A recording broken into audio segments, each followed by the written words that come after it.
আমার ভাইয়ের রক্তের উপর দাঁড়িয়ে, এখানে আপনারা অনেকগুলো লাশ দেখতে পাচ্ছেন, আমার ভাইয়ের রক্তের উপর দাঁড়িয়ে আজকে একটা বছর হয়ে গেছে, কিন্তু ইন্টারিম কোনো ধরনের বিচার করতে পারছে না, কোনো ধরনের সংস্কার করতে পারছে না। ইভেন তারা এখন পর্যন্ত ঘোষণাপত্রটা দিতেও তালবাহানা করছে।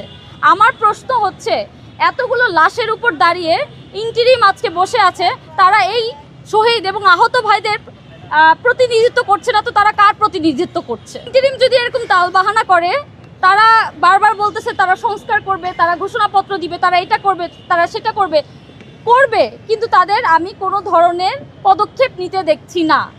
এখন আপনারা প্রশ্ন করতে পারেন, বিভিন্ন ধরনের রাজনৈতিক দল বিভিন্ন ধরনের কথা বলছে, তারা ঐক্যমতে আসতে পারছে না।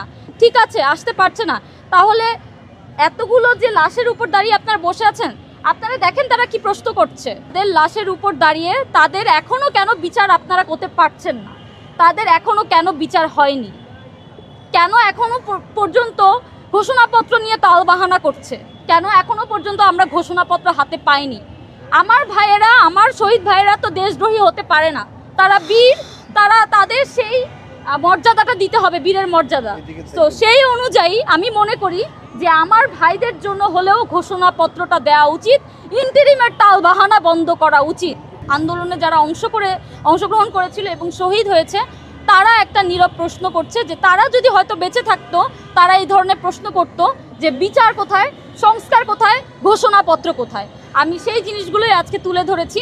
এখানে আপনারা হয়তো বা অনেকে দেখাতে পারবেন না যে আমি এখানে কি করেছি, বা আমি এখানে আমি একটা স্টেজ মেমোরিয়াল তৈরি করেছি, যেখানে আমার শহীদ ভাই বোনরা যারা আহত হয়েছে বা যারা শহীদ হয়েছে, তারা নীরবে একটা প্রতিবাদ জানাচ্ছে।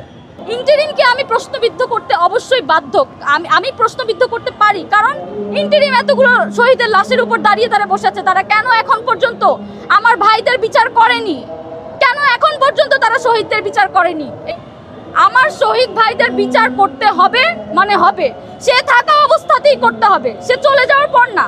সে এখানে বসে আছে অন্য কাউকে দায়িত্ব দেওয়ার জন্য না, সে এখানে বসে আছে এই শহীদ ভাইদের লাশের উপর দাঁড়িয়ে, তাদের বিচার করে তার এখান থেকে যেতে হবে এবং ঘোষণাপত্র দিতেই হবে।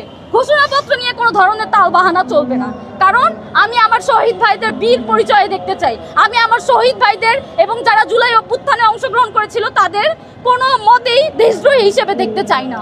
আমি রাস্তায় নেমেছিলাম যে আমার ভাই বোনদেরকে মারা হচ্ছে, গুলি করা হচ্ছে, খুন করা হচ্ছে, আমি নিজের দায়বদ্ধতা থেকে নেমেছিলাম, সবাই সবার দায়বদ্ধতা থেকে নেমেছে। কিন্তু এখন যখন এক একজন দেখছে তারা তাদের নিজস্ব এজেন্ডা বাস্তবায়ন করার জন্য উঠে পড়ে লেগেছে, তারা নিজেদের বন্দোবস্ত করার জন্য সবাই উঠে পড়ে লেগেছে, তখন মানুষের কাছে এই জিনিসটা প্রশ্ন থেকে যায় যে আমরা হয়তোবা আমরা জুলাই অভ্যুত্থানে অংশগ্রহণ করাটা আমাদের ভুল ছিল, বা হয়তো তারা গিল্ট ফিল করছে, কারণ তারা যে আগামী বাংলাদেশটা আসলে এক্সপেক্ট করেছিল তারা সেটা দেখতে পাচ্ছে না, বা তারা যে এক্সপেকটেশন নিয়ে রাস্তায় নেমেছিল যে এই হাসিনা নামার পরে আগামী বাংলাদেশটা এরকম হবে, এত সুন্দর আমরা করব, দুর্নীতিমুক্ত করব, খালি বলি দুর্নীতিমুক্ত করব, কিন্তু কেউ এখন পর্যন্ত সচিবালয়ে যাওয়া বন্ধ করতে পারি না। সচিবালয়ে আমরা যাওয়া বন্ধ করতে পারি না। আমরা দুর্নীতিমুক্ত বাংলাদেশ করতে চাই, কিন্তু সচিবালয় মন্ত্রণালয়ে আমাদের ঘুরতে থাকতে হবে কেন?